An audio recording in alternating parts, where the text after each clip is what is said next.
Damai sejahtera bagi kita sekalian. Jumpa lagi dalam inspirasi dan motivasi Infinity Ministry dalam edisi Gereja yang Misioner. Wahyu 3 ayat 2, firman kepada jemaat di Sardis, bangunlah dan kuatkanlah apa yang masih tinggal, yang sudah hampir mati. Sebab tidak satu pun dari pekerjaanmu aku dapati sempurna di hadapan Allahku. Program, aktivitas, kegiatan-kegiatan yang dilakukan gereja adalah fakta kerja nyata di ladang pelayanan dalam gereja lokal, organisasi hingga gereja global. Gereja sedang bergerak maju dan tampak begitu berenergi dan sibuk.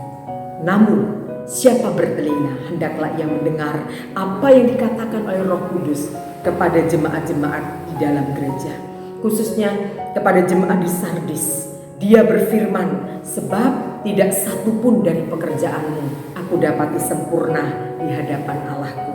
Teguran kasih ini hendaknya dan sudah seharusnya membangunkan gereja dari tidur dan segera berbenah diri. Kepada seorang pemuda kaya yang telah syarat dengan aktivitas agamawinya dalam memenuhi dan melakukan 10 hukum Taurat, Yesus menegaskan Matius 19 ayat 21, jikalau engkau hendak sempurna, pergilah, jualah segala milikmu dan berikanlah itu kepada orang-orang miskin, maka engkau akan beroleh harta di sorga. Kemudian datanglah kemari dan ikutlah aku. Untuk masuk dalam kategori sempurna dalam standar Allah, gereja, para pemimpin dan jemaat perlu dikuduskan dan perlu dikobarkan dalam sebuah semangat, itulah semangat misioner, sehingga menjadi gereja yang misioner, pemimpin dan jemaat yang misioner. Semangat misioner adalah semangat yang terimpartasi langsung dari hati Tuhan Yesus Kristus. Semangat misioner bukanlah ambisi pribadi, apalagi kepentingan diri kelompok dan golongan. Semangat misioner adalah semangat yang tidak menghendaki seorang pun binasa. Yohanes 10 ayat 28. Dan aku memberikan hidup yang kekal kepada mereka, dan mereka pasti tidak akan binasa sampai selama-lamanya, dan seorang pun tidak akan merebut mereka dari tanganku. Semangat misioner adalah semangat menjawab kebutuhan di sekitar kita, yang ditunjukkan dengan sangat jelas oleh Yesus dalam sebuah pernyataannya. Hatiku tergerak oleh belas kasihan kepada orang banyak itu.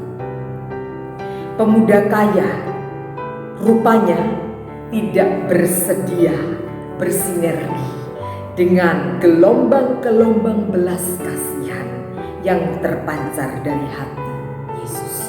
Pemuda kaya tidak bersedia bersinergi dengan semangat misioner yang bersumber dari hati Yesus. Maka pergilah ia sebab hartanya banyak. Namun pemuda kaya itu pergi bukan dengan sukacita. Pemuda kaya itu pergi dengan hati sedih. Mengapa? Sebab jauh di sanubarinya. Ia sadar betul pekerjaannya tidak didapati sempurna di hadapan Yesus. Sekalipun ia telah melakukan berbagai aktivitas dan kegiatan untuk mentaati 10 hukum Taurat. Menuju gereja sempurna dengan semangat misioner yang bersumber dari hati Sang Juru Selamat dunia. Seorang anak perempuan terpaksa menjadi pelayan istri Naaman karena tertawan. Situasi hidupnya yang sulit di negeri asing sungguh tidak dapat memisahkan dari hati Yesus. Situasi hidupnya yang tertawan dan jauh dari orang tuanya tidak dapat menahan semangat misionernya untuk memberitakan bahwa ada Allah di Israel yang dapat menyembuhkan penyakit kusta sang panglima. Sehingga Naaman mendeklarasikan imannya dalam 2 Raja-Raja 5 ayat 15. Sekarang aku tahu bahwa di seluruh bumi tidak ada Allah kecuali di Israel.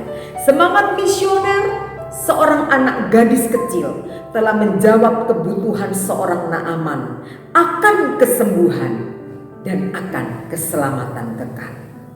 Saudaraku, bekerjalah dan menaburlah dengan semangat misioner yang bersumber dari hati Yesus, sebab sungguh waktunya sudah sangat dekat. Akhirnya 2 Timotius 4 ayat 5 menggerakkan kita sekalian. Tetapi kuasailah dirimu dalam segala hal, sabarlah menderita. Lakukanlah pekerjaan pemberita Injil dan tunaikanlah tugas pelayananmu. Tuhan Yesus menyertai kita. Maranatha, haleluya, Tuhan Yesus datang kembali.